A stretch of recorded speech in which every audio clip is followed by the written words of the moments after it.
let us try out the memory seats in this Prado TZ.G.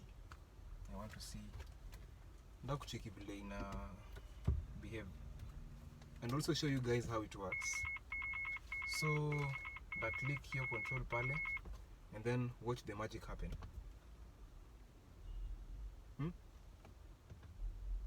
Oh, okay. Aya, ndio hiyo sasa.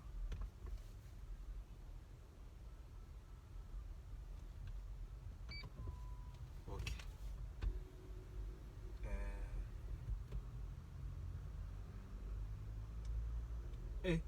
Nani alikuwa drive hivi gari bana? Huu ni muuaji. This is the worst position you can drive a car with. I'm like nimeenda chini sana. The seat is sort of seated in this awkward driving position. This is a Landcruiser Prado TZ.G, ambayo ni probably the most hype Prado in Kenya. But today I will unravel what this car has. I'll try to see the differences. Is it just the hype of the TZ.G name ambayo inaka quite cool, or does it actually have some good features in it? So first of all, I need to adjust this sitting position. Siwezi kaa hivi mazizi. This is uncomfortable. Mimi napenda kudrive gari ikiwa nimeka a bit raised, unless I'm driving sedan ambayo ni lowered like a Mercedes Benz or a BMW. Otherwise, if I'm driving a big vehicle like this, I raise the seats all the way up because I'm trying to see in front and have my back lay back a bit, and maybe add some support for my thighs kidogo tu. Alafu kuna vile naona misuli zinakaa. Yeah, very quick rundown. Center console, this is the setup. Simple screen, hakuna anything fancy, anything too complicated. Pale ni AC controls, you can see them. And then as we move down, we can now see the off-road functionalities kama traction control, kuna second start, kuna height adjustment. And actually these are pretty standard kwa this one and this one and this one ziko almost in all Prados. Maybe height adjustment ndo some of them don't have, like maybe the GX doesn't have this. Also this is standard, the high or low for gears, this being a full-time four-wheel drive.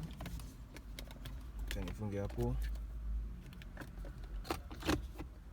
Hapa hivi we have heated seats, heated and cooled seats.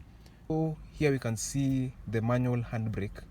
Other manufacturers wameamua kuweka the e-brake, electronic parking brake, ambayo okay, I'm neutral to that. I don't like it or I don't hate it for any reason, but napenda that Prado has decided to stay rigid with this manual handbrake. So right now ini POV na driving position ya hii gari.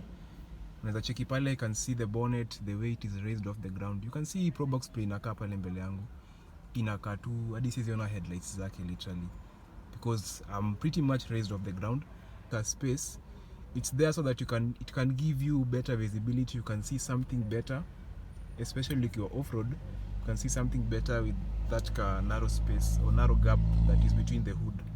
In here is a sunroof. Not the biggest sunroof though. I mean, this is the GLC. Hii pale nje, hii ni GLC. Na iko na sunroof for both the front and the back. This car goes for about, is it 6.3 million Kenya shillings. And this one of course is above 7 million Kenya shillings. So you see, I'm just trying to compare them so that you can see the difference between this and this. And of course both of these are not the flagships of either brands. Flagship ya Mercedes Benz usually is the GLS for the SUV. Now flagship kwa Toyota is the LC200, or now the LC300, which is the current or the latest big sized SUV for Toyota. Okay, what I'm trying to say is sijaiona Toyota ikiwa na a panoramic sunroof that goes all the way to the back. Usually ziko na tu ya hapa hivi mbele. Na well, it's a Toyota. They're trying to be simple, so I won't complain about it. Turuke kwenye back seat. first things first, space ni enormous. Legroom pale tunacheki. Driving position yangu is not the haijaenda mbele sana, so I have loads of room there.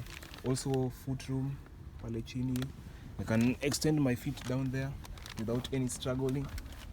And then we have a third row seat, conventionally meant for kids, so hata siwezi pata hype na hii kiti ya nyuma. I don't really look into them.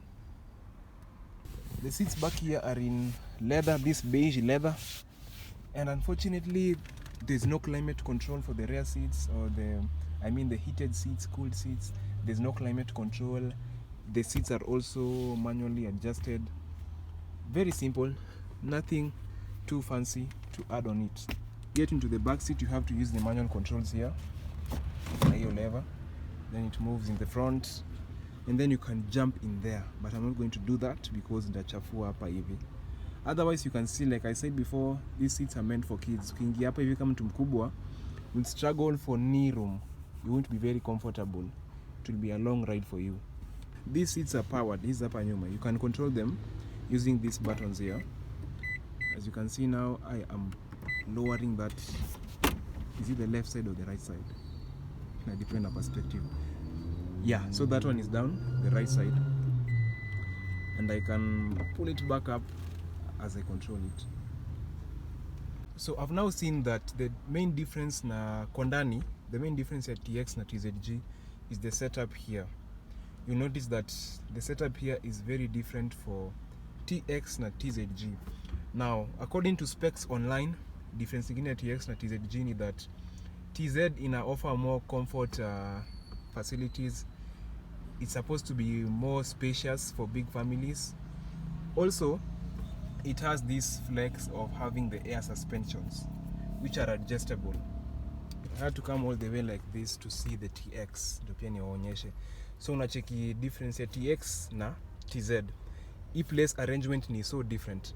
Ile control ya low and high gears vile inakaa, na even the kind of buttons that you get here. But this can be optioned. Naona hapa hivi tuko na blank, so you can decide to option maybe something else.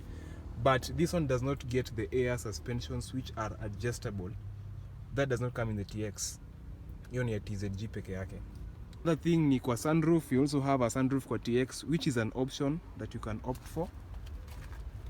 And then kwa rear side, we have a third row kwa TX bado. Same way to move it forward, na it's powered. Pretty much like the TZ.G, it's powered. So my conclusion is that you can't really tell the difference ya TX na TZ.G by face value. Maybe ukiona kwa barabara ikisonga, unless uone huko nyuma kwa badge yake where you see that it's written TX ama TZ.G, hauwezi jua difference. Hata kwa mbele hauwezi jua.